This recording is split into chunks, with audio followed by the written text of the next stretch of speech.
ជំរាបសួរបងប្អូនទាំងអស់គ្នាថ្ងៃនេះខ្ញុំសូមណែនាំខ្សែក្រវ៉ាត់រំញ័រម៉ាស្សា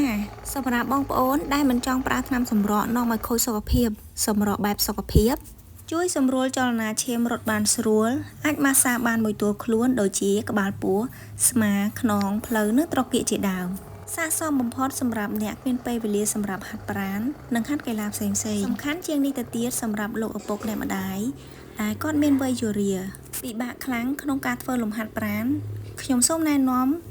ខ្សែក្រវ៉ាត់រំញ័រមួយនេះស័ក្តិសមបំផុតសម្រាប់ពួកគាត់ខ្សែក្រវ៉ាត់សម្រក់ខ្លាញ់ក្បាលពោះម៉ាស្សាខ្នងចង្កេះស្មាប្រើភ្លើង12វ៉ុលនិងម៉ូទ័រ55វ៉ាត់មានមុខងារផ្លាស់ប្ដូរល្បឿនស្វ័យប្រវត្តិមានបន្ទះកម្ដៅដែលអាចបញ្ចេញកម្ដៅចន្លោះពី30ទៅ60អង្សាសេបញ្ជាក់កម្ដៅអាចបិទបើកតាមតម្រូវការរបស់យើង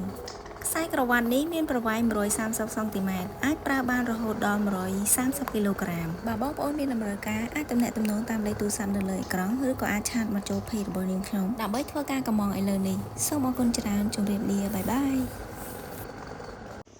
ជំរាបសួរបងប្អូនទាំងអស់គ្នាថ្ងៃនេះខ្ញុំសូមណែនាំខ្សែក្រវ៉ាត់រំញ័រម៉ាស្សាសម្រាប់បងប្អូនដែលមិនចង់ប្រើថ្នាំសម្រក់នាំឲ្យខូចសុខភាពសម្រក់បែបសុខភាព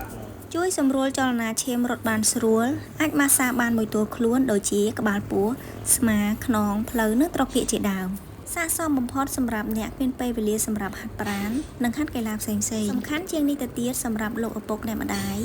ដែលគាត់មានវ័យជរាពិបាកខ្លាំងក្នុងការធ្វើលំហាត់ប្រាណខ្ញុំសូមណែនាំខ្សែក្រវ៉ាត់រំញ័រមួយនេះស័ក្តិសមបំផុតសម្រាប់ពួកគាត់ខ្សែក្រវ៉ាត់សម្រក់ខ្លាញ់ក្បាលពោះម៉ាស្សាខ្នងចង្កេះស្មាប្រើភ្លើង12វ៉ុលនិងម៉ូទ័រ55វ៉ាត់មានមុខងារផ្លាស់ប្ដូរល្បឿនស្វ័យប្រវត្តិមានបន្ទះកម្ដៅដែលអាចបញ្ចេញកម្ដៅចន្លោះពី30ទៅ60អង្សាសេបញ្ជាក់កម្ដៅអាចបិទបើកតាមតម្រូវការរបស់យើង